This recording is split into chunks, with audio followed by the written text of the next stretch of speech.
who remembers his own education remembers teachers, not methods and techniques. The teacher is the heart of the educational system. As it is rightly said by Sidney Hall, the teacher is the most necessary part of the automobile we call education. We may draft new policies we hear today, we may make a new curriculum, but it is the teacher who's actually going to touch the student's heart. It is the teacher who's actually going to apply those curriculum. The training of teachers is directly related to the proper functioning of our educational system. To discuss more about the reality of teacher training in the 21st century, we have a panel discussion. First up, I'd be honored to call upon stage our moderator, Mr. Vinod Malhotra, who is the chairman and academic council of STAR, advisor, Seth Anandram Group of Education Institutions, and author and retired civil servant. Next up, our first panelist is Colonel Avinash Singh. Lieutenant Colonel Avinash Singh is the CEO of the Shiv Nadar School.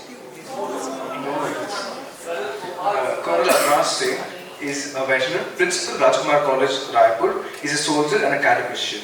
Our second panelist, Colonel Gopal Karunakaran, is the CEO of Shiv Nadar School. Our third panelist is Mr. Anubha Goyal. We'll invite him to visit. Our next panelist is Mr. Abdulla Rasheed Ahmed. And our fifth panelist is Mr. Rishabh. Over to you. Over to you, Jennifer.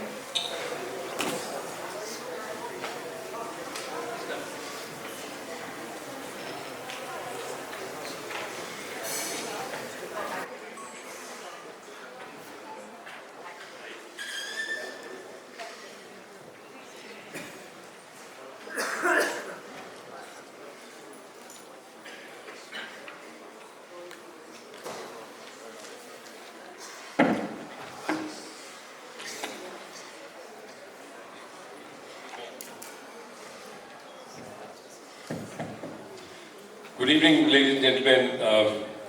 I think this is the last panel discussion, so it's beginning and the end of your misery. So we do hope that very soon, we'll possibly look at the most awaited event, that is award function, award procedure, etc.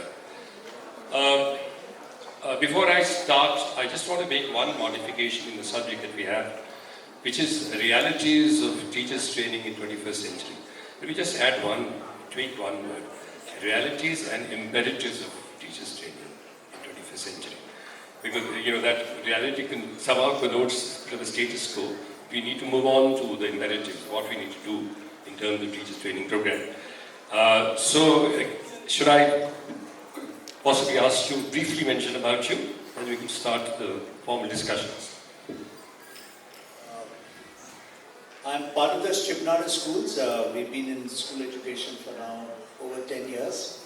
I like quizzes, so I'll just ask you what you think is common between the professional life of P.V. Sindhu and a soldier in the army, which may not be quite true for a teacher. So I'm not expecting an answer, but I'll just pause it. So P.V. Sindhu's life and say a life of a teacher, which may not be so true in the life of a teacher. And I think the fundamental stark difference is Sindhu spends more time training than playing matches. A soldier spends more time training than fighting on the borders. A teacher, how much time does the teacher spend in sharpening her skills and getting better? And firstly, Ravi and team, wonderful to be here for these 2 days. And I think what these 2 days has done is challenging us to look at the bewildering things that a teacher has to do in today's world. In the technology areas and every area where the change is so bewildering, are you able to deliver the same subject in the same way without being aware where you need to get better? So I think the fundamental area, I think, is that more than ever, professional development of teachers is imperative. It must be embedded into the school's program. I think to do this effectively, we need to look at just probably 3 things as school leaders. I call it TSR, which is time, structure, and reflection.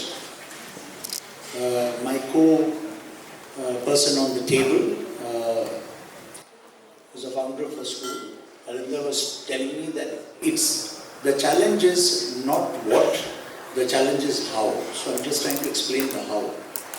So the how is for school leaders and principals to say, this is imperative, needs to be put into the program.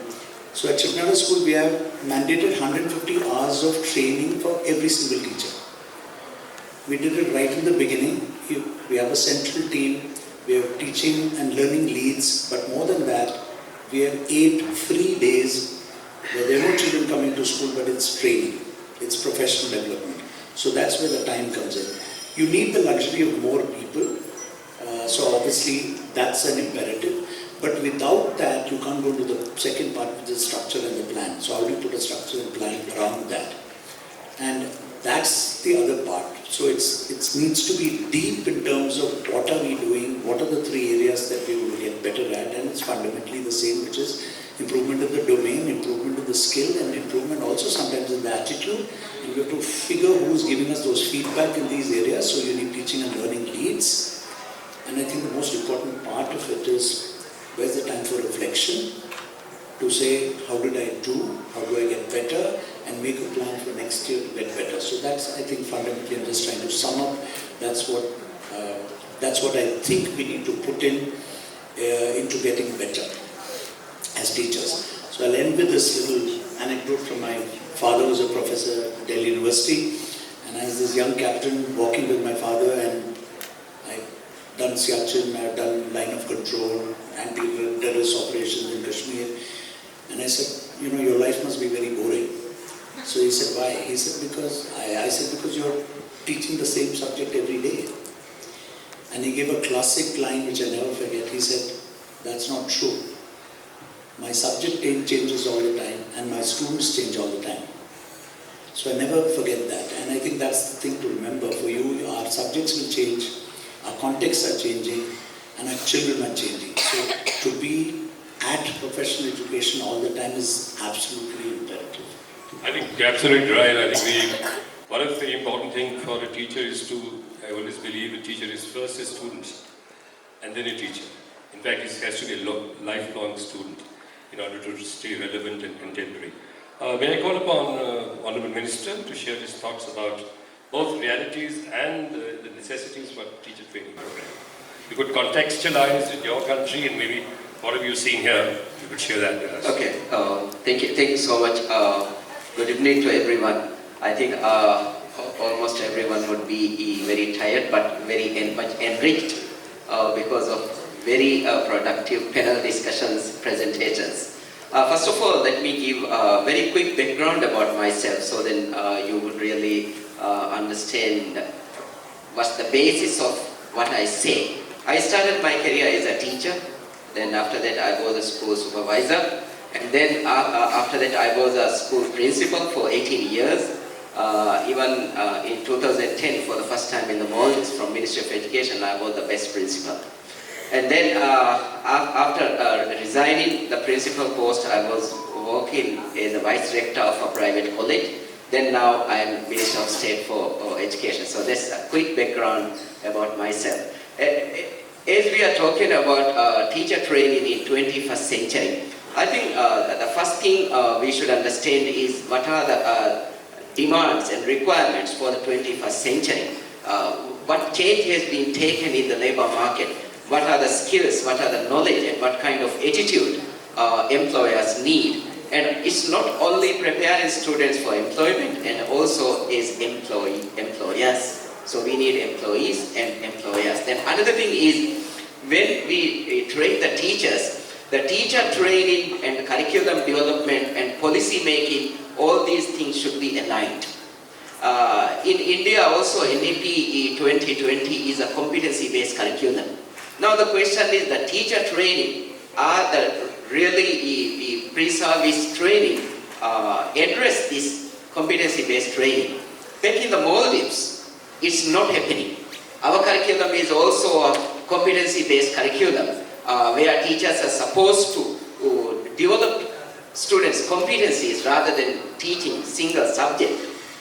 But in reality, teachers are teaching most of the time, they are teaching their subject rather than developing the competencies. Therefore, my point is there should be a holistic reform and transform in the education sector, the policy making, curriculum development, pre-service teacher training, in-service teacher training, everything, it should be harmonized, it should be aligned. Last point I want to include is, in 21st century, teaching learning process should be totally transformed, as I mentioned in my keynote yesterday. When we train the teachers, we should train the teachers also in the same way. The same methodology we should use to train the teachers, because if teachers are trained in like we train the teachers in 20th century, then after their graduation they would be using the same methodology, because that's how they were taught. Therefore, we should change the way we train the teachers as well. Very important in 21st century pedagogies, two pedagogies if I mention the names. Engineering method of teaching, scientific method of teaching. These are the things I believe that for teacher training also that would be very important. Thank you. Thank you very much. Well, the fact remains that the necessity or imperatives of teachers training cannot be overemphasized. But the next question that we need to really ask is, what is the current status of training programs? My experience of last 2.5 years as chairman of Samarth Teachers Training Academy of Research, STAR. By the way, Ravi is also associated with our organization. He's a member of the academic council. We got him inducted when he looked less intimidating. Today, even his mustache are defying the laws of gravity. But never mind, he is a very strong and very good advisor to us in carrying out a lot of programs. Anubha, I just want to ask you, what, according to your assessment, is the current ecosystem, current paradigm of teachers training in schools today? Good afternoon and namaskar. It's been wonderful being here. Thank you, Ravi, for having me here. I mean, the 2 days of sessions have been invigorating. We've learned a lot. We're going to take back a lot. As far as teacher training is concerned, let's not forget the word 21st century students. I do agree we need to train a lot, but what's most important before we take on the training is to understand what the 21st century children are going to be like. Every teacher must understand when they were taught in school, they were very different, the teachers were different, and so were the students. Today's children are the 21st century children who have a lot of exposure and there is no dearth of information. Teachers, I think when we take on teachers, we need to take on teachers with the right attitude more than anything else. And today's teachers need to unlearn to relearn. And unless they do this, they cannot be a success in the class. When we do teachers training, there are two aspects: class management and pedagogy. If we have to train them for class management, they need to know how to handle the children of the 21st century. If you expect them to be sitting in silence, you are mistaken. If you expect that you're going to have a monologue with them, you are mistaken. Today is the age of information, so a teacher's role has changed. She is more of a facilitator and a guide. She has to encourage questioning. And what normally happens, when a little child asks questions, the child is said to be cute and sweet. But when a grown-up child questions, he's said to be cheeky. So these are little things which the teacher must accept. And I do understand that a lot of training happens in the teaching of the children. So first and foremost, the most important training for teachers is when the teacher is teaching in the classroom.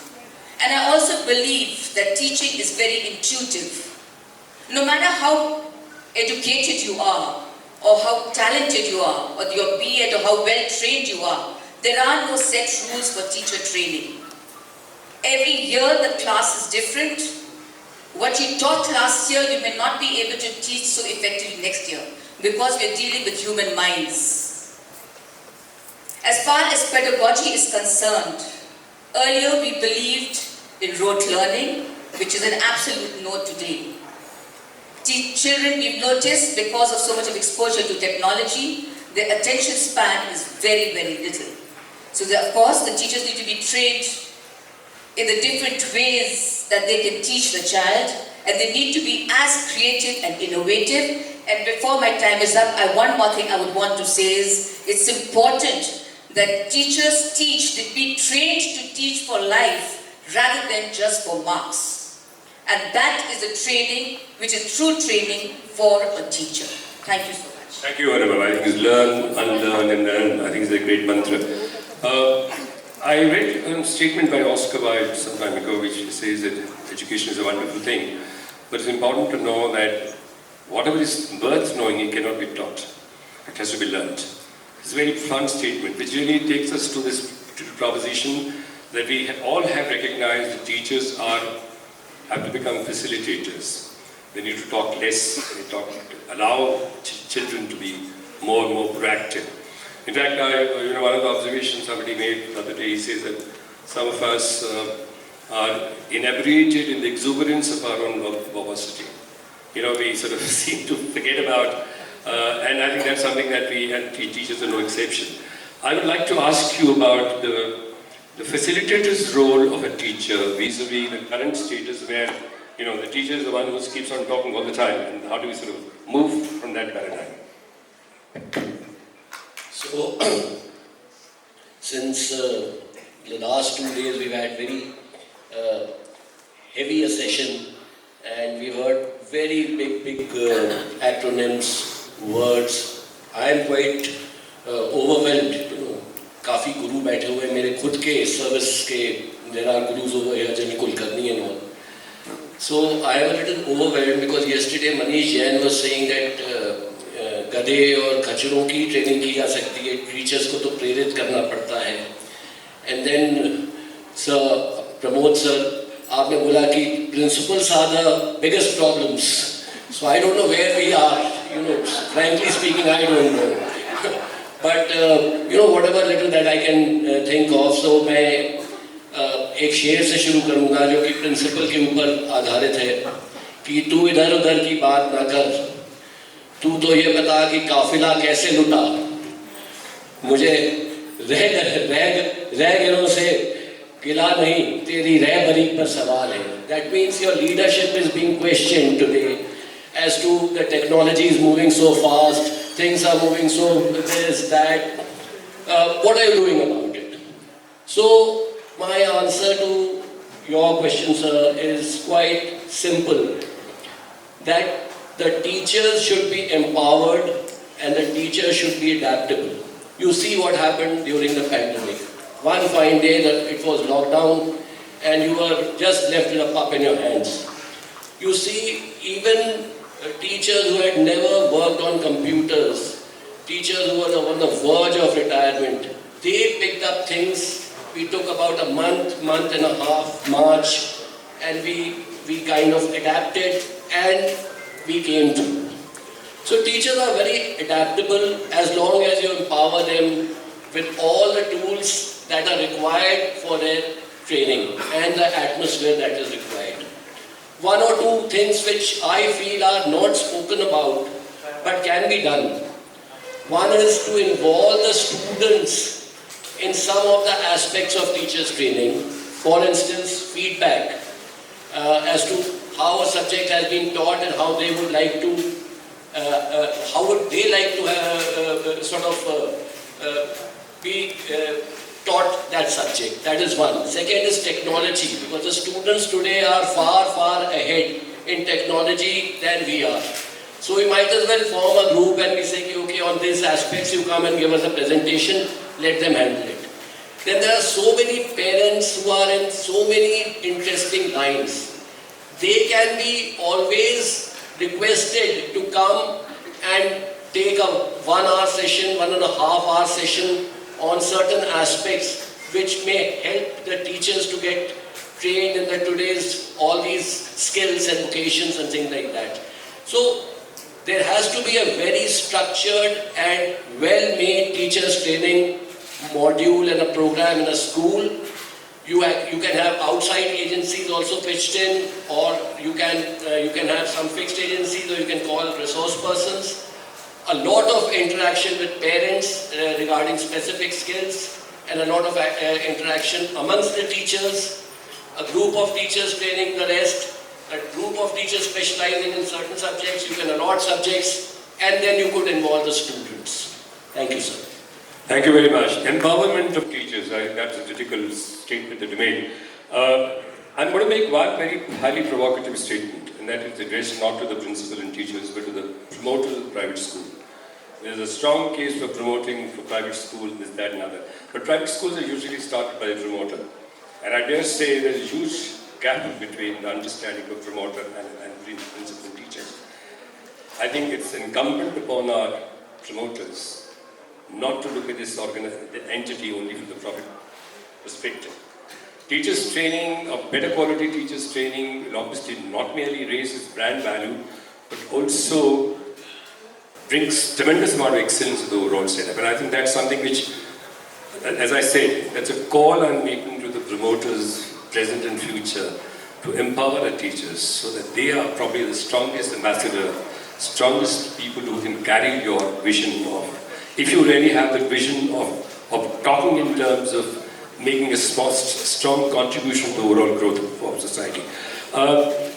You see, one of the very important things that we always talk about, now I want to move from a slightly generic statement that training is important to a very, very specific one. What are the kind of specific areas that teachers need to be trained in? What are the deliverables? Because I believe that you can only give what you have. Teachers will be able to give to students only what you have. You cannot possibly import from anywhere else.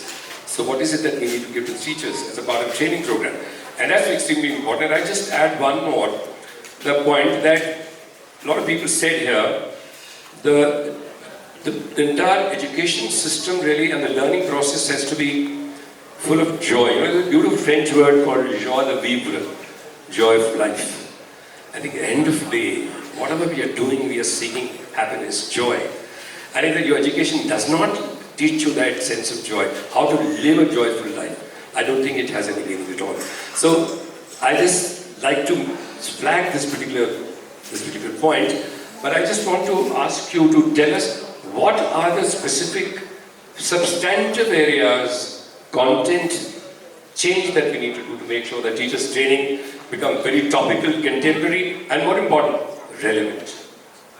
Thank you, Mr. Nadar. I'll just introduce myself. My name is Rasheed. I'm the founder of a company called Request. We work with schools and colleges. We started in 2016, 17.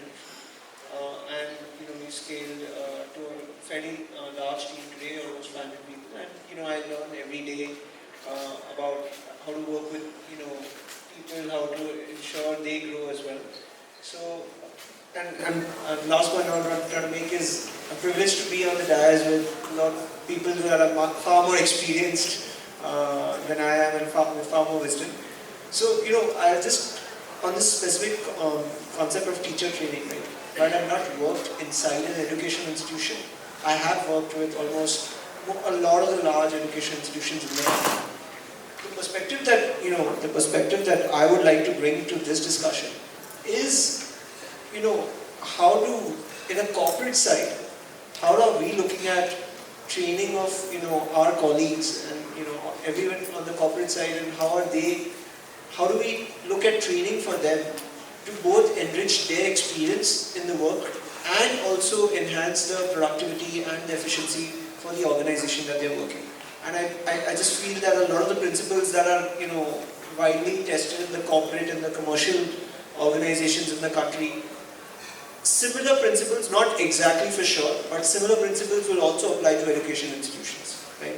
So one of the points that I think Colonel mentioned, the army, somebody from the army going to the school and asking them that, don't you get bored every day teaching the same, doing this, and the reply was, the subjects are different, or the subject changes every day, and the students who we teach change every day, right? And the one insight that at least I could get from that experience, and which is very much true in the corporate side as well, that I know, is continuous change is important, whether it's an employee or whether it's a teacher, for them to continuously be engaged and like what they do, right? Or for them to be driven about whatever's going on, right? If monotony sets in, their interest and their performance is very much likely to suffer, and of course then the ultimate the adverse consequence will be on the students, right? So that change and is and even in the corporate side, right? That the change that you could bring to, let's say, an employee's daily work life, if he's learning something new every day, every month, he's likely to be far more engaged in his workplace environment, and he's likely to just be a much more happier person in the workplace environment, right? So similarly in the school ecosystem, right? If I just feel, and of course I could be wrong, but if you provide opportunities for new change, new learning, new areas that a typical teacher may not have worked on day to day. I'm not saying put a maths teacher in social sciences, right? Maybe we could not. I'm not it's not about that. But it is definitely, what I definitely feel is, if there is an element of change, there is something to, a lot more to look forward to, and it keeps the minds engaged. And if the minds are engaged, they will naturally try and do a lot more to ensure the ultimate result of whatever they're doing is better. So that's one point. And I think a second point that I wanted to just add in from the corporate side is, how do you measure this, right? So, from the conversations that I heard some of you all speak about, right? Somebody mentioned training in terms of number of hours. I think, somebody else mentioned training in terms of, taking feedback from students to see what's the result of the training. So I think measurement is also important. If you can't measure, you will not know whether it's working or not. So, there have to be different ways, but I think both in the corporate side and in the school side, measuring what you do is fairly important, and using the right metric to measure is going to be. Absolutely. Measurable outcome, learning outcomes, I think is the key word. Gopalji, can I come back to you just very specifically? You see, all these days, probably yesterday and today, we've been talking about curriculum for the students. Curriculum is meant for the students.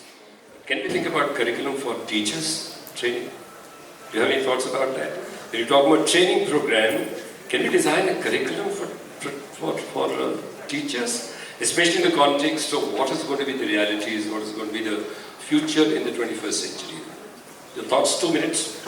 So I just focus on, again, the how this can be done, and I'm just drawing from the Nadar school experience also of the last 10 years. So I mentioned that we do about 8 days of training for every in-service teacher, and we do about 14 days for new teachers also to add to what they have. So how is it broken up? So there is a set of training which is domain specific. So obviously for English teacher in primary, you will do the English to hone that knowledge more, so that you're deeper in the knowledge. The second aspect is obviously pedagogy and classroom management, and figure how you're going to get better at that. Third is the more difficult one, which is if there are attitudinal issues, if you're not connecting with your students or even with your peers, how do you do that? So how do you break this up is that the teaching and learning leads, not just the vice principal, the principal, who observe teachers in classrooms, also sit with the teacher and say, these are the areas that you need to get better at. It could also be an English kind of department who will say that, listen, some of these concepts are not so clear, so you're going to get better at that. So it helps you also to make a pathway for your own learning. And one of the things we do, which has worked extremely well, is that we allow teachers in some of these days to opt for, just like we have sessions today, so you could have a breakaway session of a bit, 7, 8 of them, and the teacher can opt for the one that the teacher feels that I need to get better at. So there's also agency and freedom, so I will go for this session. So that's some of the ways that we do it. Thank you. एक शब्द मुझे बड़ा अच्छा लगा था, शायद नंदिता जी ने बोला था, स्वशिक्षा, स्वाभिमान, स्वशिक्षा, स्वज्ञान, आत्मज्ञान. I think they're beautiful words which we stopped using as part of our own systems, our own heritage. And I think we need to customize, indigenize our system of education. I mean, if you look at some of the great old books that we've written, or whether it's from Vedanta or Upanishads or Bhagavad Gita, or even some of the recent publications by Adi Shankaracharya, I think we really haven't deep dived into the huge amount of knowledge that is available. And I think, I'm sorry to say, we still continue with the colonial hangover, and all this dialectic rote learning, etc., possibly fall out of that. I would strongly suggest that as part of our training program for teachers, we should have that small, very strong content, even though it might seem difficult because a lot of languages are Sanskrit or otherwise. But I can assure you, I have fortunately had the advantage of going deeply into it. I can tell you the amount of knowledge, amount of wisdom that you can pick out of there will be phenomenal. I strongly commend that to you. Would you like to say something about it? I just want to mention or bring out the point. When teacher training is done, as my co-panelist mentioned, we should understand that we are training teachers to teach 21st century students. So we have to think about 21st century reality. In 21st century, it has flexibility, it has choice, it's quick, and it's creative. So previously, if you want to listen particular song, you don't have choice, you have to buy the whole album. But now, you have choice. In same way in the classroom, teachers should not decide how to learn, but give the opportunity to students how to learn. Teacher can tell what to learn, student can decide how to learn. And the time also student can learn. And so, apart from this point, as I mentioned, flexibility, creativity, teachers should teach every day some new way. Because we all need a phone which has new features, a laptop which has new features. Same way, if the teacher teaches in the same way every day, before teacher starts, students understand how teacher will start, what's the main activity, how teacher will conclude, that there is what's there to be excited. There is nothing to be excited. Therefore, teacher should give surprise. Teacher should do something that students never expect. And teacher should tell jokes, songs, dance, videos, and do multiple things. So we have to prepare a teacher like this. Teacher should not be a boring person, because students, their life is very entertaining and enjoyable. So I will conclude with this. Thank you. Well, you're absolutely right, Honourable Minister. There's a symbiotic relationship between joy and learning. When you learn, you become joyful. And when you're joyful, your learning becomes much better. So I think these are almost like parallel two sides of the coin. Anubha, would you like to I just wanted you to, how would you like what the Honourable Minister mentioned, how would you facilitate that teachers are able to invent everything new time, make it more enjoyable, not monotonous, so that the span of attention remains, like you mentioned, gone down. I think we should all read Sandeep Sir's book to understand how to make school a happy place. And that would end it all. The teachers and the good school. How many schools spend more than 5 lakhs on teacher learning in 1 year? Just one question, I won't ask any more figures. Yes. More than 5 lakhs. I'm not talking anything below that. And how many schools spend more than 10% of their budget on teacher training and learning? Because remember, like in the medical sector, like in the health sector, there is a nursing school in a hospital. But there is no nursing or learning school in your school for teachers. How many schools have that facility? That's the next question.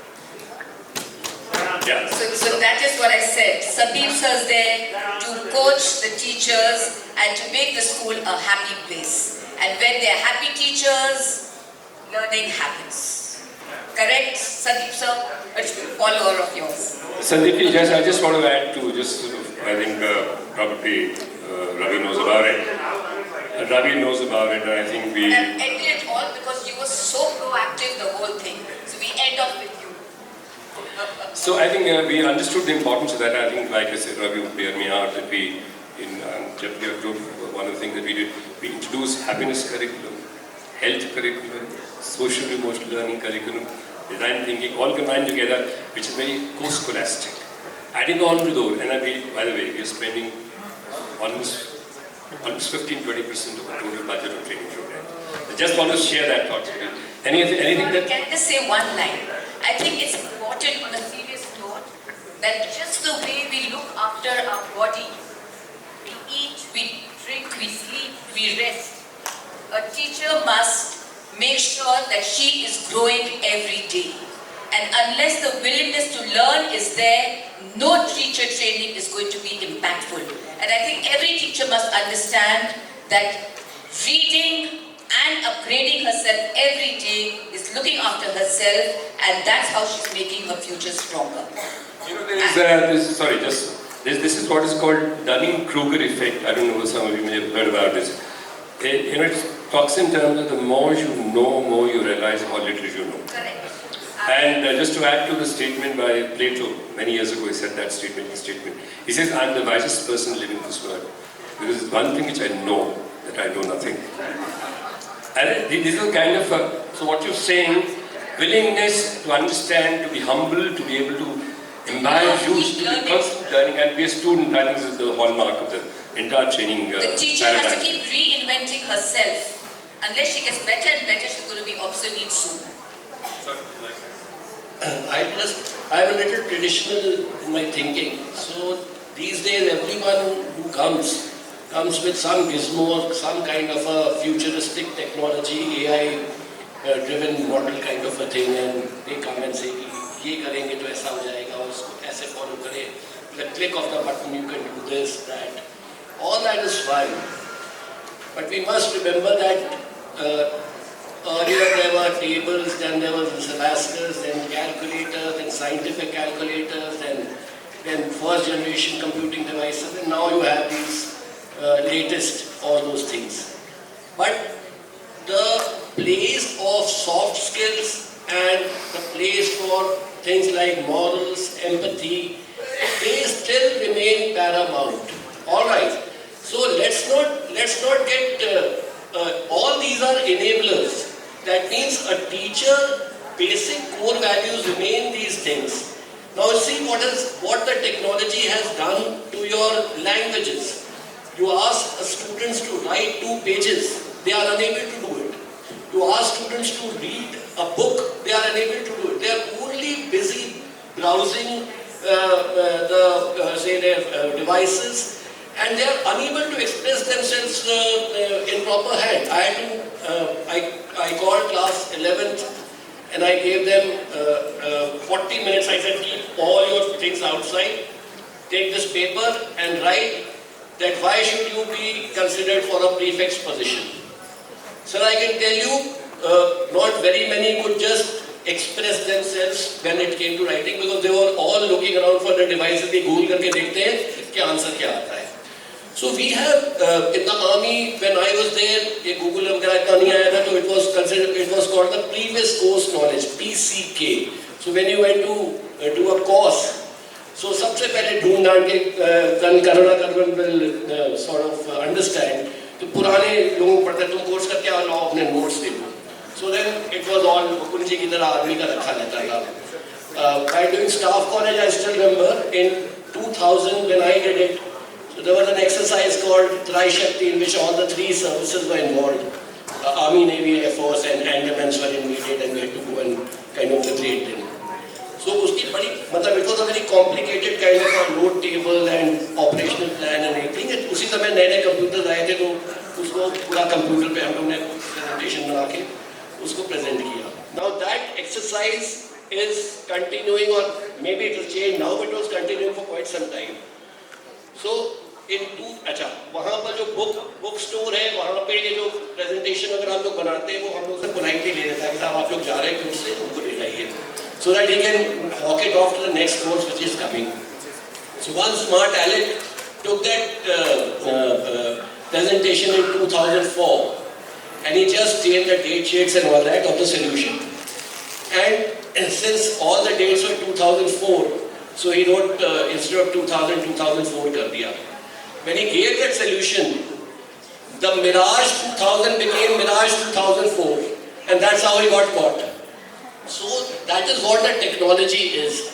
So technology has its place, enablers have its place, but teacher as a person and her skills or his skills remain paramount. Absolutely. I think the moral of the story at the end of it all is that technology can be a good servant, but a lousy, bad master. So don't let it sort of dictate you. You, in fact, should use it as a tool.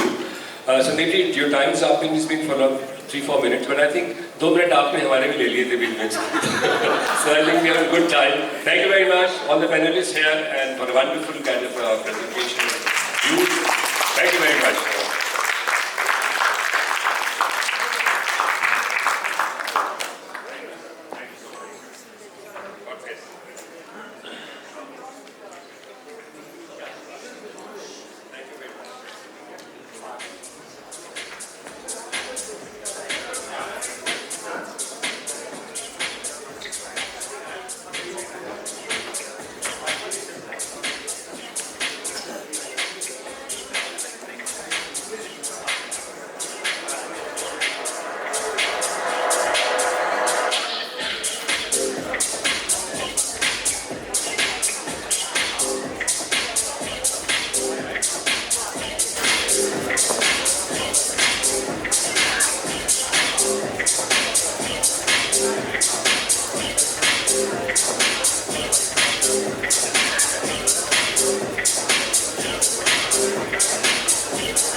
Thank you so much, sir.